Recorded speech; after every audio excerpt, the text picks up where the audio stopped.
Hello sir, ఇంకా ఎంతసేపు ఇలా కూర్చుని ఉండాలి?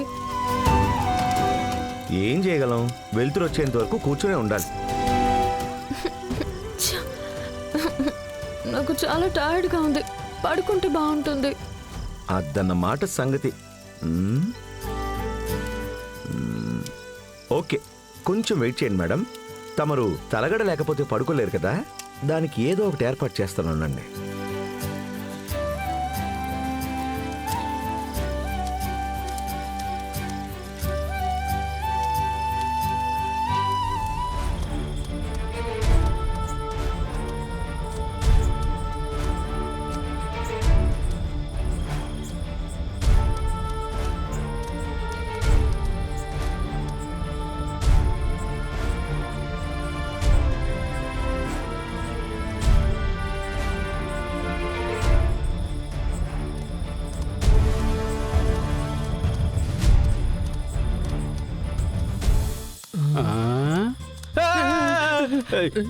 ఏనేరా ఎందుకంత భయపడతావు? ఇటువైపు వెళ్దామా అటువైపు వెళ్దామా?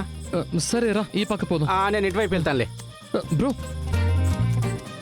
పాములు గేములు ఏమైనా దారిలో ఉంటాయేమో బ్రో. ఎందుకురా అలా చెప్తున్నావు? చూడు, అలాగే ఉంది. బ్రో, ఈ టైంలో వీళ్ళు ఎక్కడికి వెళ్ళుంటారు? రవి బాబా, అరవకురా, పులులు ఏమైనా వస్తాయేమో. రవి బాబా బ్రో, ఏదో శబ్దం వస్తుంది బ్రో. అరే, నువ్వు చెప్పిన సైడ్ పోదాం పదరా. ఇటు పక్కన. ఏమిద్రా ఇంత కాన్ఫిడెంట్ గా చెప్తున్నాడే, ఏదైనా ప్లాన్ వేసాడా ఏంటి?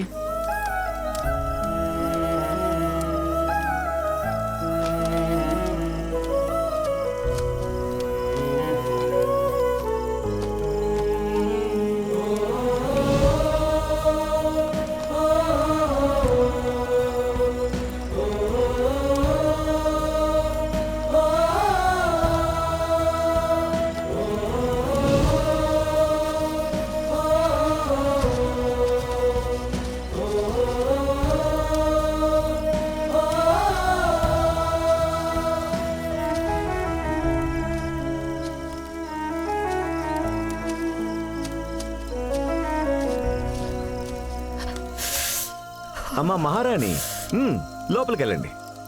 రండి.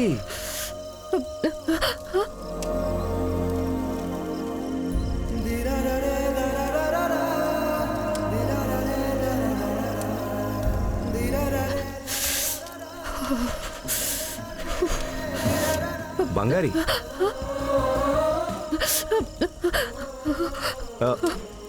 ఏంటి జ్వరం ఇంతలా వచ్చేసింది? నాకు ముందే ఎందుకు చెప్పలేదు? చెప్తే మీరు తిడతారుగా, అందుకే. సరే, ఒక్క నిమిషం ఉండు.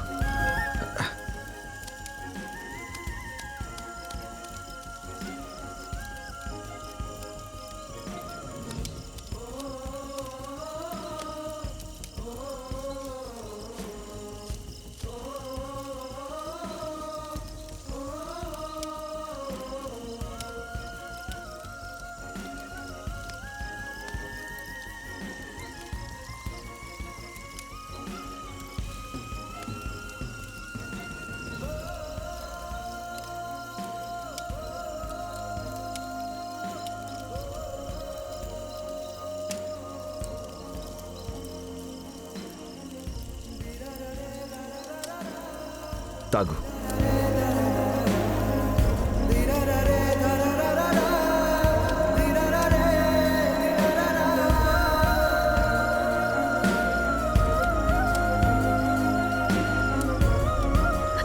రవి సార్, ఇదంతా మీకెలా తెలుసు? లండన్లో ఉన్నప్పుడు చాలాసార్లు ఫారెస్ట్లో క్యాంప్స్కి వెళ్ళేవాడిని. అక్కడ నేర్చుకున్న సర్వైవల్ స్కిల్సే ఇవన్నీ. ఇప్పుడు ఎలా ఉంది నీకు? చలి తగ్గినట్టు అనిపించట్లేదు, కానీ మచ్ బెటర్. కొద్ది కొద్దిగా ఫీవర్ తగ్గిపోతుంది, సరేనా? నువ్వు పడుకొని నిద్రపో, రెస్ట్ తీసుకో.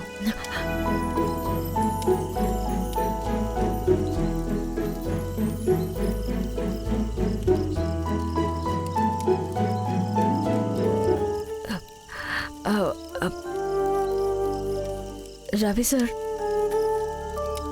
నేను ఒక విషయం అడిగితే నిజం చెప్తారా? ఏంటి? నన్ను ప్రేమిస్తున్నట్టు నటించారు కదా, కనీసం ఒక్క సెకండ్ అయినా నా మీద లవ్ కలగలేదా?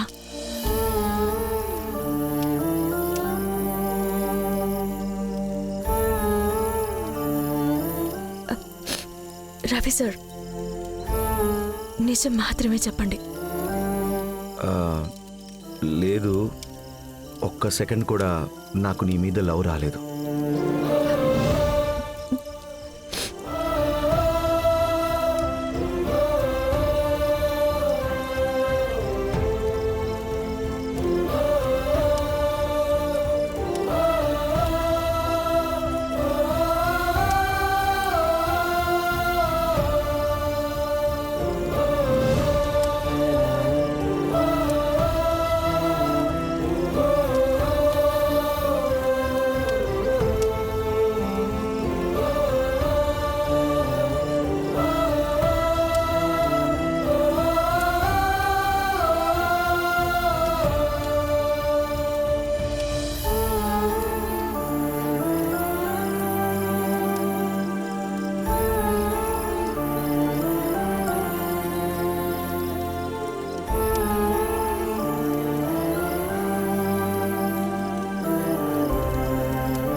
ఏమండి, ఎవరైనా ఉన్నారా?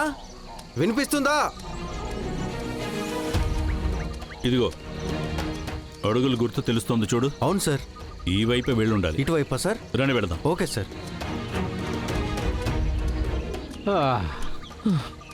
అబ్బా, ఓపిక లేదు. ఏంట్రా రవి బంగారి ఎక్కడ ఉండిపోయారా? తెలీదు బ్రో, మనం నైట్ అంతా వెతికాం. బ్రో, వాళ్లకు జరగకూడదు ఏమైనా జరుగుంటుందా? ఏయ్, అలాంటి ఛాన్సే లేదురా. రవిగాడు ఇలాంటి ట్రిప్స్ చాలానే వెళ్ళాడు. అడవిలో ఎలా సర్వైవ్ అవ్వాలో వాడికి చాలా తెలుసురా. మనం అసలు భయపడాల్సిన పనే లేదు. కానీ ఎక్కడున్నాడో తెలియట్లేదే.